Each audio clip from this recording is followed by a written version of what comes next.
Welcome back. If you've just tuned in, this is the Health and Wellness Show. My name is Chabet Birir, and today we are talking about fetal alcohol syndrome. This is a group of conditions that affect a child if they are exposed to alcohol before birth. And on set, of course, I have Dr. Odhiambo Nderitu, who is here to explain to us the conditions and the effects and the importance of preventing, that is, staying free from alcohol, so that your child does not, you don't give birth to a child who has fetal alcohol syndrome. Now, before we took a break, we were talking about the effects and the symptoms that come with this condition. And now we want to look at the community, starting with if you are a woman or a mother who is expecting a child. What about the man, Daktari? Yes. If the man is also an alcoholic or is addicted to alcohol, what happens? Does it affect the woman as she conceives? Okay, thank you. Alcohol is, let me put it like this. Alcohol is a serious, very serious issue when it comes to family, because alcohol has its effects on the individual first, and then now the effects will be manifested through their actions. The man taking alcohol may not directly affect the woman or the child per se, but the actions are the ones that the consequences of now him taking the alcohol may now be the one maybe to lead to how this woman having issues with carrying the pregnancy and just being comfortable in that home. As long as the woman does not drink, it's not like smoking. You see, smoking, you can be a secondary smoker. Yes. I smoke and then you take what I'm puffing out. It's not like as long as the woman does not take alcohol, she is okay. But the men need to be part and parcel of the journey. Of the journey. Before you talk about the journey, yes, there's a question on sperm count. Before you Go conceive, ahead. Yes. If the man has been taking alcohol, does it affect the development of the child? Because for a child to be born, it takes a sperm and many sperms and one wins and an ovum. Yeah, for sure. So what happens? Okay, now the man is an alcoholic. Now let's rewind. Let's go back from on reproductive health risk. Yes. Let's go back completely and talk about the man. So this man is taking alcohol, is probably addicted, and of course, you're very right, Birir, it will affect the sperm. Sperms, It can either affect the sperm morphology. Morphology is the makeup. Sperms normally have a head and a tail. Yes. It can affect the sperm motility. It's not well matured, so it will not be able to swim and get to where it's supposed to get. And it can also affect the numbers. We need millions of sperms for anything to take place. The count. So yes, it can affect. And you see, now these are couples who have infertility issues. These are serious concerns for them, because if the sperm is not fully developed, mature, is not having a tail, so it can't swim, so it's weak, it cannot be able to do anything. So at the end of the day, these are the couples who will come and say, we are trying, but we are not able to. And that's why I said, let's go back now to reproductive health risk, because yes, now when you talk about it that way, alcohol will affect now, and then this couple will have a problem even with conception. Leave alone now even the baby having the fetal alcohol syndrome. Now they will not even be able to conceive because the sperms are not weak. Okay. And what about now they've conceived? Yes. Does it still affect the development of the baby in the womb if the man is drinking? It could have some level of effect. It could have some level of effect, because now we are talking genetics here. Yes. How would it affect? Still the same. Low birth weight? Still the same. Those you see, the genetic makeup, we depend on that from the man and that from the woman. When they come, we call them chromosomes. They come together, then they form. If now this sperm was also still not well mature, yes, it finally got away and fertilized an egg, but still it was not very well mature, then that the genetic makeup for the baby could be interfered with. Hence, you can now see some of these developmental problems coming in. So you're expecting the baby to be in a certain way, but it is not looking that way. And you see, the condition we are talking about today, it also has an effect on development of the major organs in the body. Talk about the kidney, the heart, all of them. It has a major effect on their development. So now that touches on genetics. Okay. Yes. So it is very important to be sober. Yeah, it is important whether to be sober. Whether you're a man or a woman. So we've talked about the man drinking. Yes. And Now, let's say the woman is not drinking, but as a couple, if your husband is drinking or your partner, of course you would be tempted to also join in. So how important is it for the man or other family members to support an expectant woman through their journey to prevent fetal alcohol syndrome? It's very important. Support systems for a pregnant woman is number one. The man can be taking alcohol, needs to make proper judgments, decisions, come and beat the wife. You know, there are also other consequences that come along with alcohol itself. So you cannot tell me I'm supporting you, my wife, and I'm drinking, and I cannot even be able to make a decision on your behalf, for example. There are women who actually really have a rough time, because if the man is not able to make a decision pertaining their pregnancy, even just being there for them. And I don't know, men find a lot of things to do when women get pregnant. Me, I don't know how they get A or B's to do when the woman is actually gravid. You know, when they are in their third trimester, that's when you start missing out, you know, the men miss out in action. And that is the time now the women really need them. Now, you cannot say that I am supporting you and I am not even there. I am not even there to even just encourage you. How are you feeling today? Let me give you a massage, you know. So the support system around this woman must be so strong to make sure that when we say no alcohol, it is no alcohol. We will all try so that we don't take that alcohol at the end of the day. So the man because the environment, either stop. The man should try completely. They may not stop. Just manage for the period of the pregnancy. They may not stop, truth be said. And these are things, you know, these are issues we meet firsthand. You know, the couple comes and this woman is complaining about the man, and then the man is saying, now you see, now what will I do? I have to do this, I have stress. Yeah. But for sure, they may not stop, but they can be encouraged so that at least they can be reduce.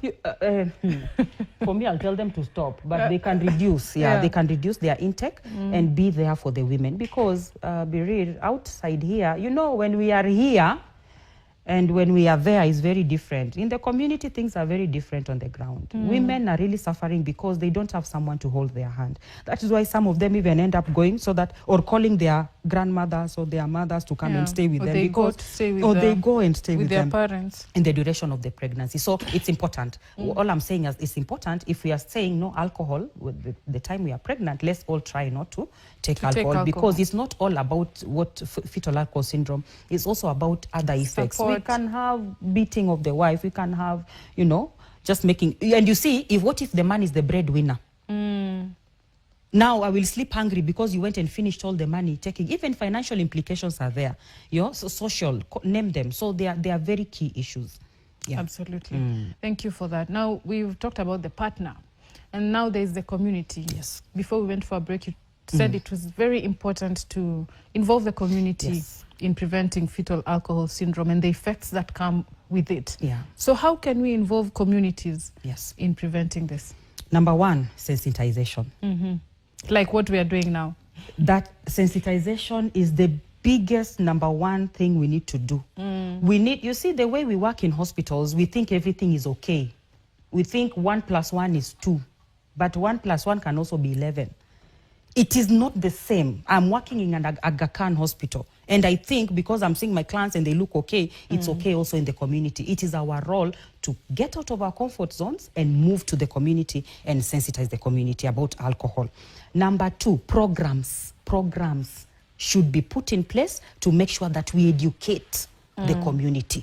And the community begins from that one woman, goes to the family at large, and then goes to everyone else. They need to understand that there are detrimental effects that come along with alcohol intake. And it is not easy. Be real, you can go to a community and start telling them how they have a problem with alcohol. They'll chase you away. You must know how to enter a community, because they will just wonder, who told you we have a problem? They are just okay. And some of these problems that communities have, they have normalized. It's okay. I think cultures are really different. They're different. Yeah, there are people who really value, look at the beer they make with changa, you know, they really value those. So you can go, you want to assist them, but if you don't have a good entry, the approach, then you will miss out, yeah? So we also need to find ways of entering the communities and making sure we have programs, safe motherhood programs. There's a concept in reproductive health we call safe motherhood. Teach them about the delays. There are delays to seeking care, to accessing care. to receiving care. Women will not go. They'll say, This is I'm my just, second child. I'm experienced. Yeah, I'll not go anywhere. But yet, they need help because they are taking alcohol probably.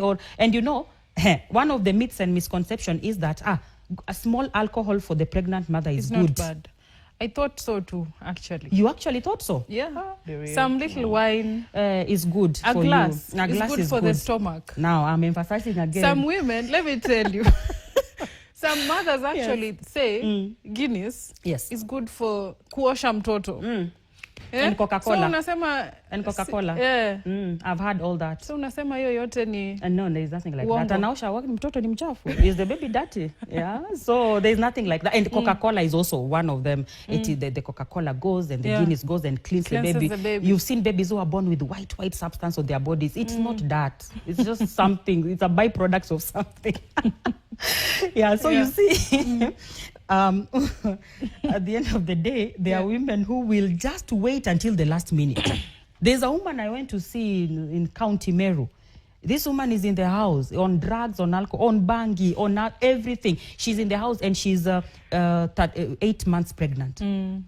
Wait until that baby was born. That is when she saw what the magnitude of what we were talking about. Yeah. So people don't realize it. So programs.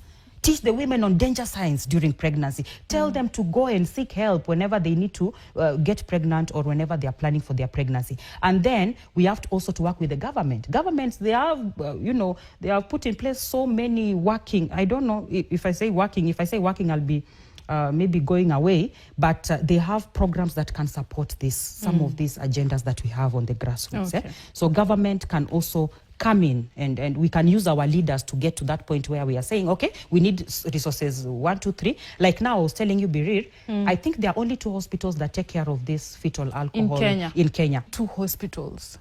You can imagine those are the only hospitals empowered, and that's a huge gap. Yes. So we need more. We need to come. And you see, even these NGOs and organizations, they don't really touch on this condition, but they just take care generally. You know, you don't need to be pregnant, but as long as you have problems with drugs, they take care. Like Nakada, they don't really go. But now we are saying we can still get help from them. We can still get help. So, lakini prevention is better than cure. Kwa hivyo tusikunywe pombe, tukunywe uji na chai. Uji ya real. The real uji and the real tea. All right. Thank you so much, Daktari. But what needs to be done to ensure that there's, better support for women and children who are facing fetal alcohol syndrome issues? Now, we need to start from I don't know which beginning we need to go to which beginning. But this is what needs to be done. Number 1, research. Research. And when you talk about research, I totally agree with you, because when you go on the internet, the research that comes is from US, UK. Exactly. There is no research, not even one. Not even one in Kenya. Yes. Even Africa, there's a huge gap. Yes. So what do you think needs to be done? And even to top up that, leave alone research first, awareness programs. They're also very few. Actually, in Kenya, I think we only have one that is run by Nakada. Then we have another one by, it's a school program, Driving the Future. It's a school program. We also have International Center for Reproductive Health. Yeah. And some of us are also coming up. I also have an organization called Ultimate Maternal Insights. And I am working, and I'm working in the community. Yes. I am seriously in the community because that is my role. So you see, at the end of the day, as long as we don't have data to guide our next move, we are stuck. You cannot solve a problem without data. We can't. It's so not possible. How can we empower? Is it medics? Is it researchers? Who needs to do this research? Wow, we are all part and parcel of it. We are part and parcel of it. So, of course, now, I will not say those who are in the medical field alone. No. We can still partner with the counties. We can still partner with, we have researchers, there are people who just specialize in the research line. Kemri. There are even organizations like Kemri who have specialized in that. And, but there needs to be a starting point. Like, for example, if I'm working in a hospital, I can decide maybe to carry out a research and use the resources within the hospital to not go out. If I'm working in a community center somewhere in the village somewhere, then I can talk to the county to help me, facilitate me to carry out the research. But we will not move. And you are very right, Birir. There is limited information pertaining the fetal alcohol spectrum disorder. Very limited. I agree. Because look at even the screening. You see, screening, we cannot screen. We need to find better ways of screening. We need to find better ways of, looking at how nutrition plays a key role in enhancing this. Because for me, I'll only talk about the supplements. Can we explore other nutritional benefits or options that can now come in place and help this woman or this client? But you see, at the end of the day, because this condition does not have cure, still we are going back there. We are going this back. Condition doesn't have a cure. And I like what you're saying, because you've also talked about stigma. Exactly. The stigma that comes with fetal alcohol syndrome when these kids have cognitive, behavioral, and physical issues. How do we help the community to embrace these children? Because then again, the children did not choose to be born with fetal alcohol syndrome. Unfortunately. So how can the society help these children? Still, sensitization. And where does it come from? You see, now for us who, let me say, we are enlightened on some of this, probably because we stepped into a classroom. And that is why one of the solutions to the problem should also be school-based programs.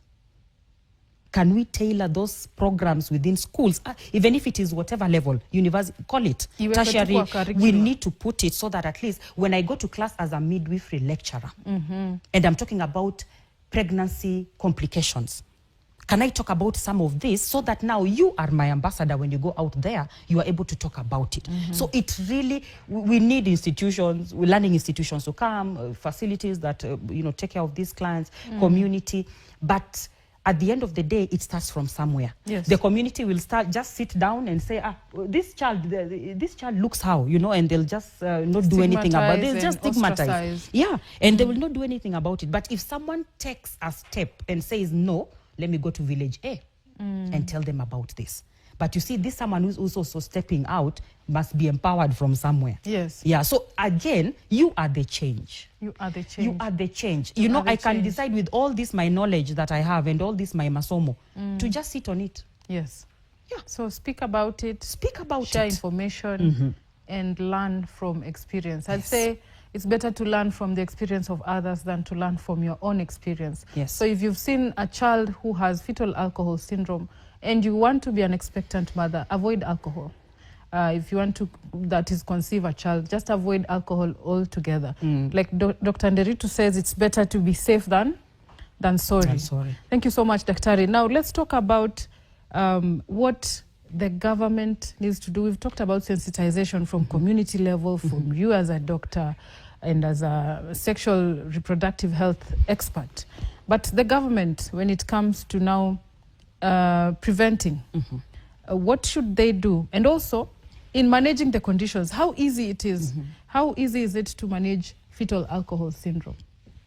It is not easy. You see all those factors that surround that condition.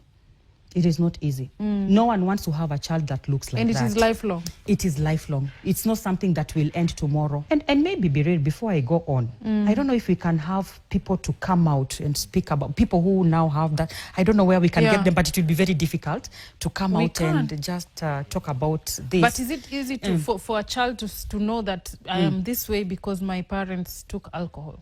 Now when they grow, when they grow and maybe they are now wondering why they are different, maybe now they can be told. But during that developmental stage when they are very young, they can't. In fact, even I've seen parents who punish their children for being hyperactive, being impulsive, not listening to them, behavioral, and you're punishing a child who is sick. And it's not their fault. And it is not their fault. So anyway, you are talking about the government. Government is government.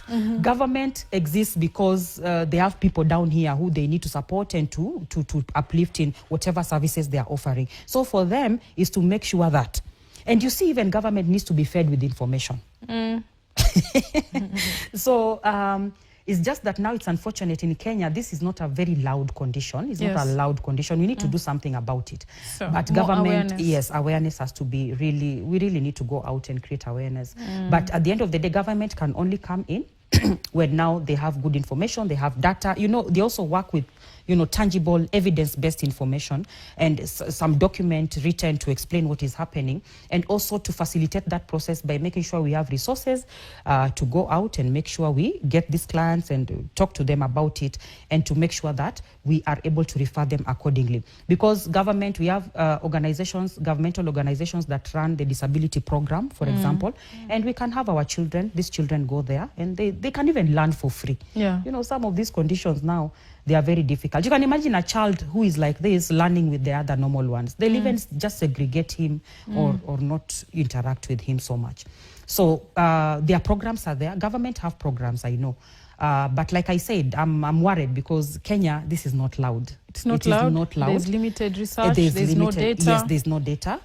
So it's a wake-up call, really. It's a wake-up call. In fact, I think I need to go and talk to a few of my colleagues. We go and carry out a research somewhere. Study. So that at least we can inform the relevant stakeholders, and then we run along with it. Absolutely. Yeah, but they can do something. They can do something. Something can be done. Something can be done. All right. How about now? If my parents took alcohol, tunasema iko kwa damu. So if does it affect whether I will be an alcoholic or not if my parents were alcoholics? No. It doesn't. No, it doesn't. So hiyo watu kusema iko kwa damu, bibi bado nitakunywa, si makosa yangu. Hiyo iko kwa damu ya hii condition, it does not apply. It does not apply. The child can grow, they can be taught, they can be educated, and they'll still be okay. So there's no genetic component of alcoholism. Very small percentage. Very small percentage. Very small percentage. Yeah, okay. Very small. So there's no excuse for drinking. That's a personal choice. It's a personal choice. But of course, there are some who are introduced to it. Let's not just put it as a blanket. But I agree with you. It's a personal choice because at the end of the day, hata ukikuwa introduced, the decision to stop is with you. Who is within and yourself. And to start is also with you. Exactly. So be careful. The friends you hang out with. I like that. Peer pressure is real. Hapo kwa peer pressure sasa. As we finish, we have like 1 minute left. Your advice as a mother. I know you're a mother. I am a mom. So advise Gen Zs who think that drinking alcohol while expecting children is okay. What do you have to say? Our young daughters and sons. I have a big son, by the way. And all I want to say is that we sugarcoat a lot of things. We play safe for no reason.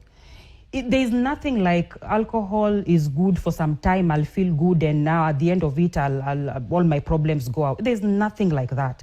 It's either you're taking alcohol and it will affect you, or you're not taking it and you'll be safe. So the truth has to be said. And let me tell you, Birir, parents are not doing a good job. I don't know if we fear our children, or we think we are not loving them by correcting them. So at the end of the day, I would like to say, you are not safe with alcohol. Whichever way you want to look at it, you are not safe with alcohol. At the end of the day, once you have that information, now it is upon you to decide, do I want to go that direction of taking the alcohol, or I will not take alcohol? Mambo ni mawili. Mambo ni mawili. I don't play safe. Okay. No. Okay. Thank you so much, Daktari, for joining us. That's been an amazing conversation about fetal alcohol syndrome. Thank you so much for tuning in. Of course, our takeaway points are that prevention is better than cure. If you want to get a child, it's better to avoid alcohol altogether than to be sorry for giving birth to a child with fetal alcohol syndrome. Of course, for the children who have already been diagnosed with fetal alcohol syndrome, the parents do not hide your children, expose them to the help that they need to manage their conditions as they grow. And of course, to the government and researchers and policymakers is to do research and data so that we can better solve the problem, because the numbers could be higher than we already have. Thank you so much for tuning in. My name is Chabet Birir. Have a lovely evening.